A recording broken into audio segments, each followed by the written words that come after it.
Have you ever heard a familiar voice calling for help, but when you go to look, no one is there? Now imagine this happening in the middle of a dark, isolated forest with no one around.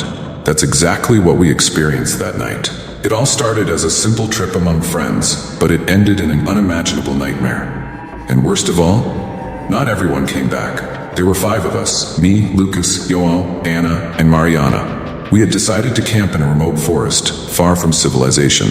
We wanted to disconnect and enjoy the silence of nature. The place was perfect, at least it seemed to be.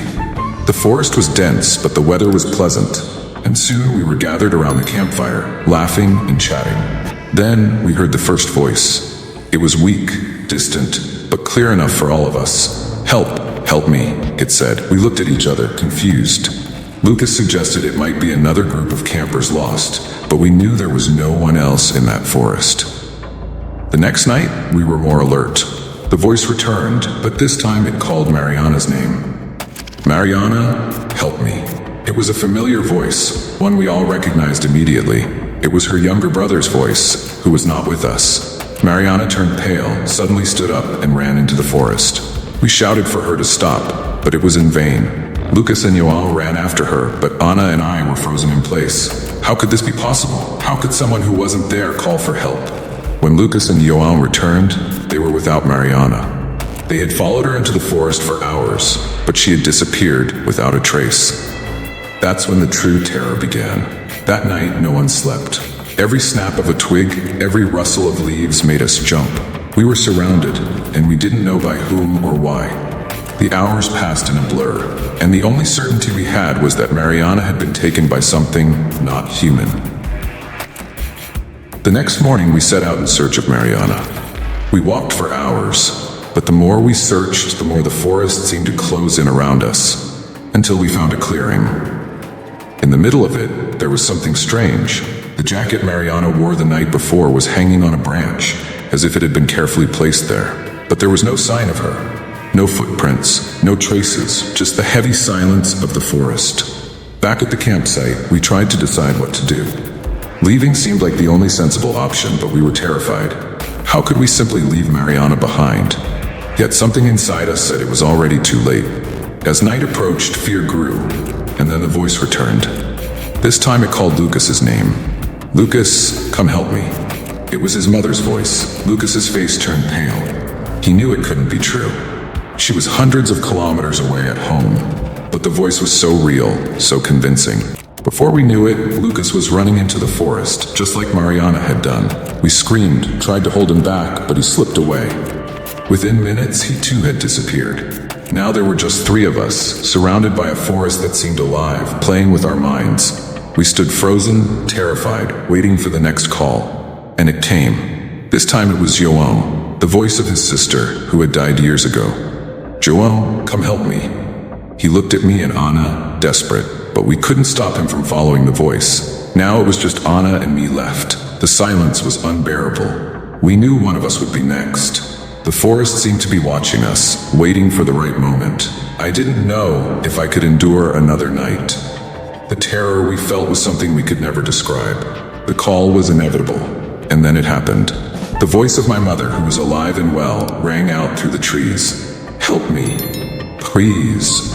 I closed my eyes, trying to resist, but the pull was too strong. I knew I couldn't follow that voice, but it sounded so real, so desperate. It was as if my own mind was being manipulated.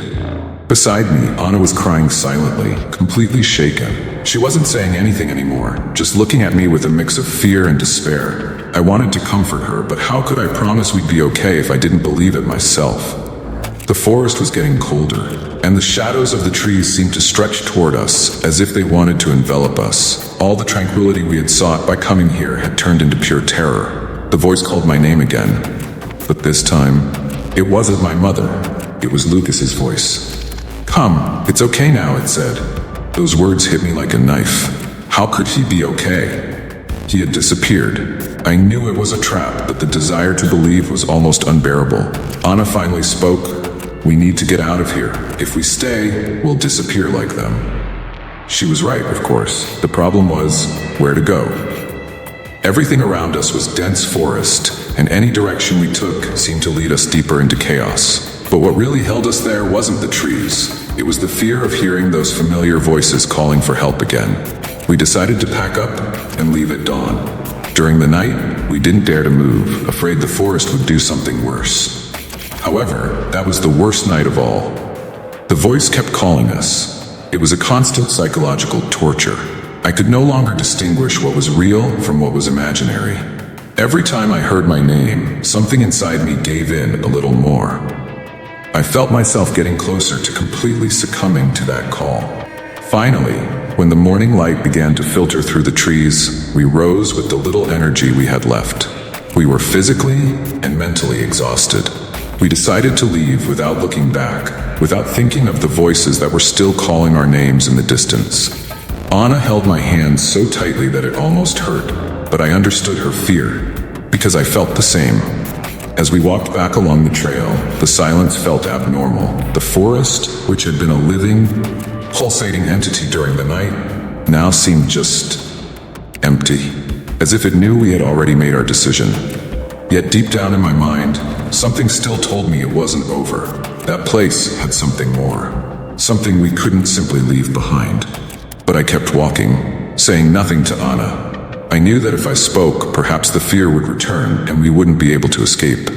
After a few hours of walking, we finally spotted the dirt road where we had left the car. The feeling of relief was instantaneous, as if we had escaped from an invisible prison. But as we approached the car, something was wrong. The passenger door was ajar, and there was a piece of fabric hanging on the seat. Anna's heart raced, and she let go of my hand. It was Joel's jacket. We looked at each other, terrified. It couldn't be. Joel had disappeared in the forest. But the jacket was there, a cruel reminder that somehow the forest was still connected to us. Anna began to scream, demanding answers that no one could give. Whatever had been calling us knew exactly how to reach us. It was at that moment that I realized, maybe we had never really been alone. The forest with its silence and its voices was always a step ahead of us. It knew that no matter how hard we tried to escape, it would still have a part of us. For more chilling stories, subscribe to the Disturbing Stories channel, activate the notification bell, and leave a like. Share this story with everyone who enjoys a good mystery. And remember, some forests never really let you go.